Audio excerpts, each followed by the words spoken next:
À PME en action, on vous présente une autre de nos chroniques de notre série avec des intervenants de l'Institut de leadership en gestion, une entreprise de formation pour cadres et dirigeants.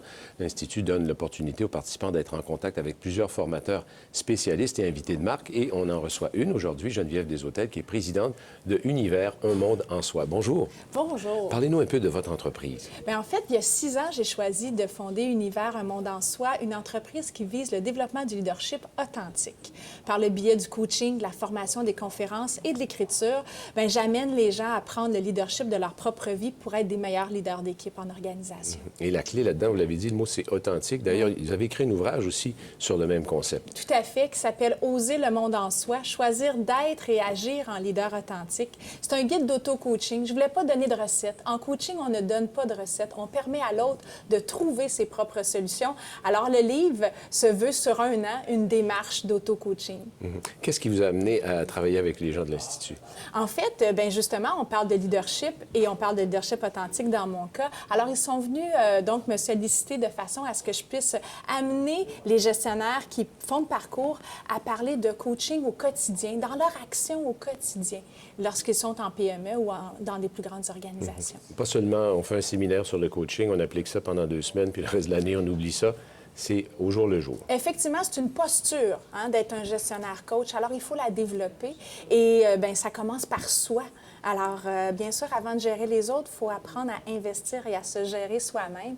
Alors, durant les séminaires et durant, évidemment, quand je travaille en coaching avec les gestionnaires, je les amène à se poser des questions sur comment ils peuvent laisser un espace à l'autre, mais d'abord en ayant pris le temps eux-mêmes de se laisser un espace à eux. C'est un peu la définition du coaching, parce que là, on entend ça partout, on Oui. voit ça dans les émissions à la télévision, tout le monde est coach de quelqu'un ou de quelque chose. Oui. Mais il y a un cadre très précis qui a été défini. C'est une profession avec son code de déontologie, là. Tout à fait. Il y a l'International Coaching Federation qui encadre les coachs qui ont suivi une formation, qui suivent aussi une formation continue une fois qu'ils sont certifiés et qui mettent en pratique les 11 compétences, donc bien définies par l'International Coaching Federation.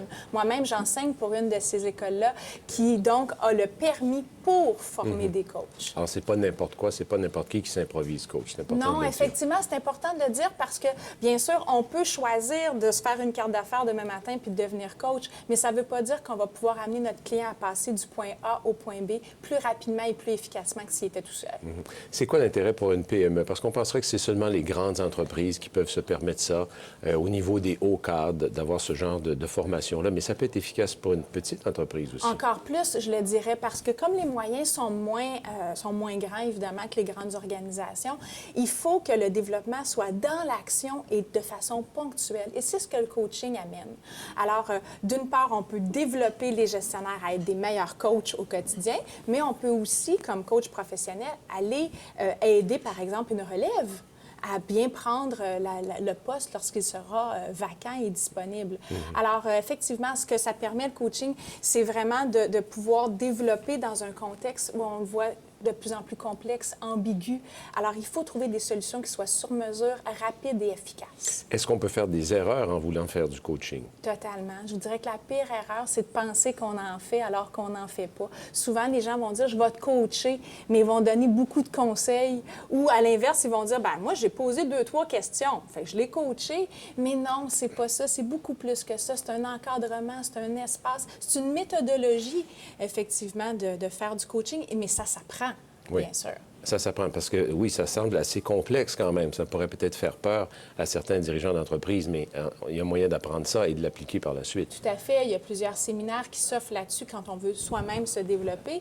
Et on peut aussi en bénéficier. Lorsqu'on bénéficie de coaching, on apprend aussi par osmose, bien sûr. Alors, ça nous permet après ça de dire, moi, je dis souvent à mes clients, applique avec tes employés ce que je viens de faire avec toi. Et bien sûr, on apprend par cet exemple-là. Si vous aviez un conseil à donner aux gens qui nous écoutent à propos du coaching, ce serait quoi? Bien, je vous dirais, allez découvrir au-delà du mot, OK? Au-delà de ce qu'on voit sur Internet. Allez vous renseigner dans les différentes écoles qui offrent des séminaires sur comment devenir un bon gestionnaire coach et plongez plongez, vous allez voir, ça va être bénéfique pour vous et bénéfique pour les autres de façon durable. C'est ça le coaching. C'est quelque chose, en fait, qui a toujours existé, hein, les dirigeants d'entreprise plus âgés qui formaient les plus jeunes, sauf que là, maintenant, on l'a encadré, on l'a mieux défini, mais en fait, il y a toujours eu des gens qui conseillaient les gens. En fait, oui, et souvent, ce que vous venez de décrire, on va le nommer maintenant du mentorat. Alors que le coaching, bien, c'est pas juste celui qui est plus âgé qui peut enseigner aux plus jeunes, c'est celui qui a une expertise sur la méthodologie qui peut amener l'autre à progresser dans sa carrière. C'est ce qui différencie le mentorat du coaching. Totalement. Ça, c'est une très bonne définition parce que ça aussi, on en parle beaucoup. Oui. Il y a beaucoup de gens en affaires qui se cherchent un mentor Oui. pour les conseiller, mais là, à ce moment-là, il y a cette relation-là entre le cadre peut-être plus élevé, plus expérimenté, plus âgé, plus expérimenté, je devrais dire, avec le plus jeune, mais c'est pas exactement la même chose que le coaching. Non, effectivement. Et moi, je connais beaucoup de dirigeants d'entreprise qui ont les deux. Ils se sont, dans le fond, construit une équipe.